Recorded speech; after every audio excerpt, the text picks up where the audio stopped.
Hello students, welcome back to my channel edutopper.in। आज के इस चैलेंजर वीडियो में हम जो क्वेश्चन देख रहे हैं उसमें एक रेक्टेंगल गिवन है PQRS, और उस रेक्टेंगल के अंदर में दो राइट एंगल ट्राइंगल्स हैं AED और RTS।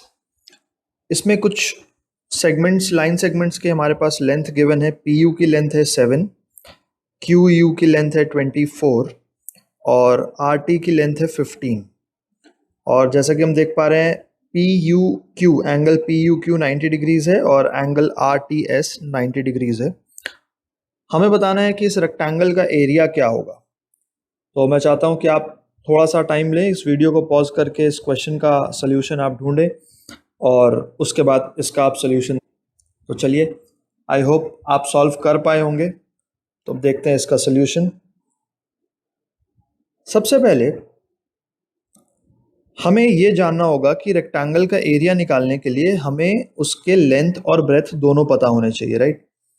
तो जैसा कि यहाँ पर हम देख पा रहे हैं कि ये लेंथ PQ, ये राइट एंगल ट्राइंगल का हाइपोटेन्यूज है, ठीक है। ट्राइंगल PUQ का ये हाइपोटेन्यूज है और PU की लेंथ है 7 और QU की लेंथ है 24। तो हम जानते हैं कि 7, 24 और 25 ये पाइथागोरियन ट्रिपलेट्स हैं, ठीक है। तो इसकी हेल्प से हम ये बता सकते हैं कि PQ की लेंथ होगी 25, ठीक है। बाय पाइथागोरस थ्योरम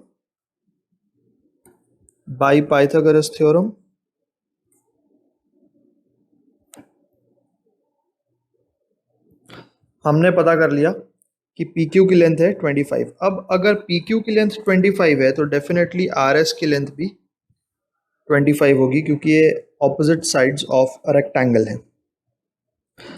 अब हम देखते हैं ट्राइंगल RTS में यहाँ पर भी अगर हम पाइथागोरस थ्योरम लगाएं तो TS का स्क्वायर क्या होगा? 25 का स्क्वायर माइनस 15 का स्क्वायर, ठीक है, विच इज 625 माइनस 225 400, और 400 का स्क्वायर रूट होगा 20। ये बेसिक जो 3, 4, 5 जो बेसिक पाइथागोरन ट्रिपल है उसका ही स्केल्ड अप वर्जन है, ठीक है। आप देखोगे कि ये 3 इंटू 5 है, ठीक है, ये 4 इंटू 5 है, ये 5 इंटू 5 है। तो 3, 4, 5 जो पाइथागोरन ट्रिपल है उसी को अगर हम इंटू 5 टाइम्स करते हैं तो हमें मिलते हैं 15, 20 एंड 25। तो इससे भी हमें पता लग गया कि जो ST है उसकी लेंथ है 20 सेंटीमीटर्स। अब हम क्या करेंगे? अब हम देखते हैं, अगर हम T से एक परपेंडिकुलर ड्रॉ करें यहाँ पर, और लेट सपोज ये है A, राइट। अब क्या होगा? ट्राइंगल RTS का एरिया क्या होगा? Half into 15 into 20, right. और यही area half into 25 into TA के बराबर भी होगा, राइट। तो अगर हम इसको इसके इक्वल रखें यहाँ पर, ठीक है, अगर हम इसको इसके इक्वल रखें तो हाफ और हाफ कैंसिल होगा, तो TA की वैल्यू क्या आएगी? 15 इंटू 20/25, 300/25 इज 12। तो हमें पता लगेगा कि TA की वैल्यू जो है वो है 12, राइट। TA की वैल्यू 12 है। अब हम फाइंड करेंगे AS की वैल्यू। अब AS की वैल्यू हम कैसे फाइंड करेंगे? इसमें हम थोड़ा सा सिमिलैरिटी का यूज करेंगे, ठीक है। इन ट्राइंगल,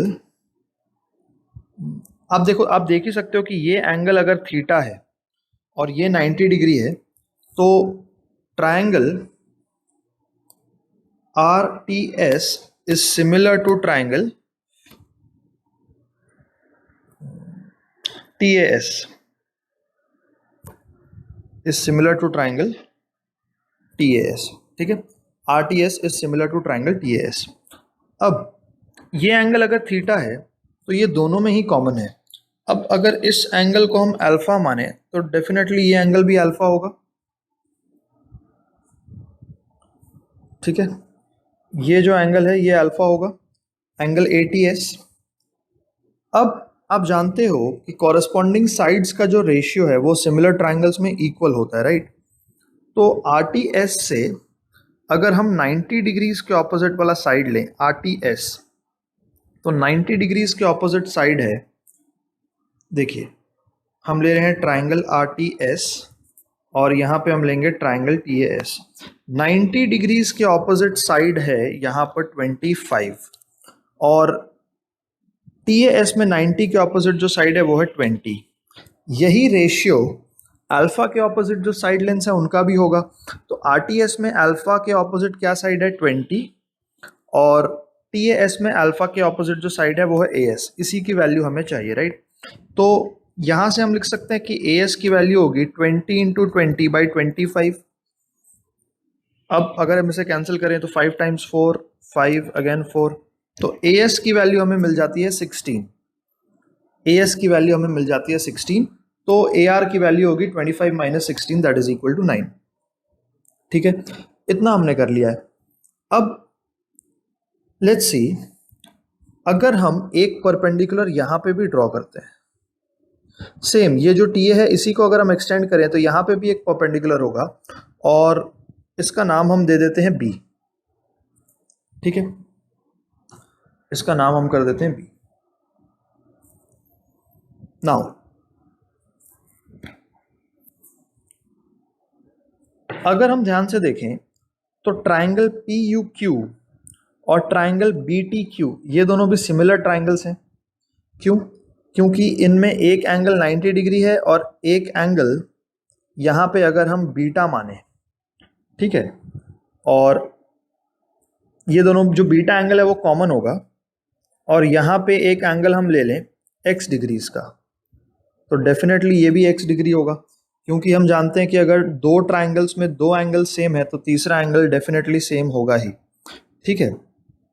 तो यहाँ पर भी सिमिलर ट्राइंगल्स का हम रेशियो फाइंड करेंगे कॉरस्पॉन्डिंग साइड्स का।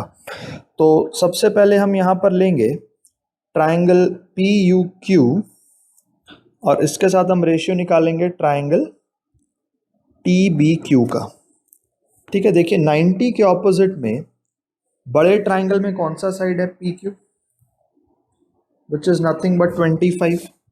तो 90 के ऑपोजिट में PUQ ट्राइंगल के साइड है 25 और 90 के ऑपोजिट में ट्राइंगल TBQ का साइड क्या है TQ, ठीक है। जो बीटा है एंगल, बीटा के ऑपोजिट क्या साइड कौन सा साइड है PUQ में 7 और BTQ में साइड है BT। और जो एंगल X है उसके ऑपोजिट साइड है PUQ में 24 और X के ऑपोजिट साइड है यहाँ पे BQ। तो AS और BQ इक्वल ही है, right. AS is equal to BQ, तो यहाँ पे BQ की जगह पे हम लिख देते हैं 16। अब अगर हम ये फाइंड कर लें कि BT की लेंथ क्या है तो हम AB निकाल पाएंगे और AB और PR इक्वल होंगे, राइट। तो हम इस रेशियो को मिटा देते हैं, हम सिर्फ इस रेशियो को यूज करेंगे अभी, ठीक है। तो definitely 7 into 16/24 this is the value of BT, right. तो अगर हम इसे 4 से कैंसिल करें या हम 8 से कैंसिल करें तो 2 और 3, तो 14/3 is the value of BT, right. तो BT की जो वैल्यू है वो है 14/3, BT इज 14/3। अब AB की वैल्यू क्या होगी AT प्लस BT, ठीक है। देखिए AB की वैल्यू क्या होगी AT प्लस BT, ठीक है। AT कितना है, AT है 12 और BT है 14/3, अभी जस्ट हमने फाइंड किया। तो AB की वैल्यू हो गई है 36 प्लस 14/3 दैट इज 50/3 और we know that AB is equal to PR। AB और PR इक्वल हैं तो PR भी हो गया है 50/3, करेक्ट। अब क्योंकि हमारे पास दोनों साइड्स हैं तो इस रेक्टेंगल का एरिया निकालना बहुत ही ईजी है। ठीक है, तो अब आप देखिए, area of rectangle PQRS is equal to, एक लेंथ है 25 और एक लेंथ हमें मिली है 50/3, तो this is nothing but 1250/3 square units. ये क्वेश्चन जो है ये किसी भी कॉम्पिटिटिव में आना, किसी भी कॉम्पिटिटिव एग्जाम में आना ये बहुत ही पॉसिबल है, राइट। तो आई होप इस वीडियो को आप अच्छे से समझ गए हैं इस क्वेश्चन को, और इस कॉन्सेप्ट पे बेस्ड और भी बहुत सारे क्वेश्चन हो सकते हैं। तो आप ज़्यादा से ज़्यादा क्वेश्चंस की प्रैक्टिस करें, और अगर ये वीडियो आपको अच्छी लगी तो इसे लाइक करें और अपने फ्रेंड्स के साथ शेयर करें। Thank you.